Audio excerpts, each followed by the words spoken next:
midday sun. The sky, a brilliant blue, made the cane fields iridescent. "Anyone home?"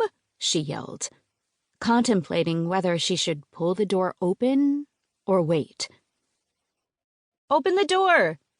It's me, Miraluz!" She pushed against the latch. She had hired the driver for 2 hours and didn't have time for Don Chan's stubbornness. As she marched inside the little house, it trembled from her haste.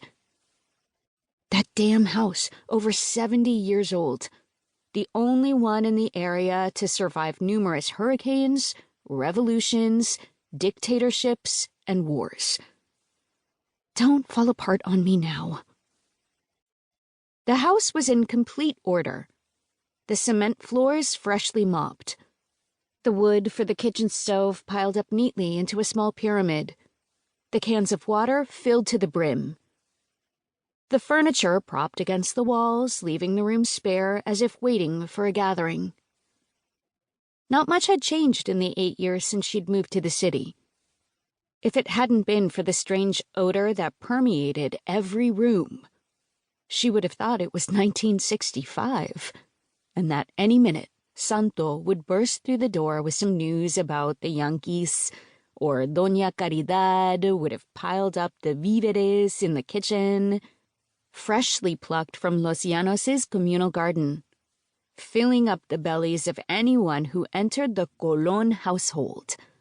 And Don Chan would be smoking his cigar, sitting alone somewhere, close enough to look over everyone, but far enough to gather courage for the battle. Miraluz noticed the photographs she had sent Don Chan of her children, taped on the walls, next to La Virgen de Altagracia. The door to the old couple's bedroom was partly opened. Miraluz caught a glimpse of Doña Caridad on her bed, behind the mosquito net. She covered her nose with her hands, and her throat swelled from holding back tears. Don Chan watched over Doña Caridad, who lay peacefully on worn yellow sheets, her brown skin turned ashen, her full lips dry and cracked. The relentless sun poured in through the window over her.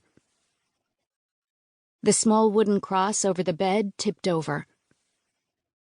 His cigars rested beside a small glass of rum and a red candle, lit to keep them company. A cassava shell filled with water and a yucca root placed on her nightstand for her journey. She said it was her time. Don Chan's voice cracked from disuse. Miraluz put her hand on his bony shoulders. If she let go of him, Don Chan would fall apart, he was sure of it. He had spent hours sitting by the bed, watching over his wife. He tended to the house, returning to her side, tucking her arms over and under the sheets, changing the dial of the small radio, opening and closing the shutters, batting away the flies that sat on her face. Miraluz pressed herself against his back and bent down to kiss his head. Her hands were warm on his neck. How long had it been since someone had touched him? Her touch awakened his body. He hadn't died with his wife. He had waited for Doña Caridad to say something to make sense of her departure. 70 years with his old lady, and she took part of his mind with her. Don't, he wanted to tell Miraluz, whose fingers lifted away from him. Don't move. I can't bear the absence. Miraluz let go of Don Chan and saw his body fold over. She listened to his soft exhale and walked away to allow him privacy.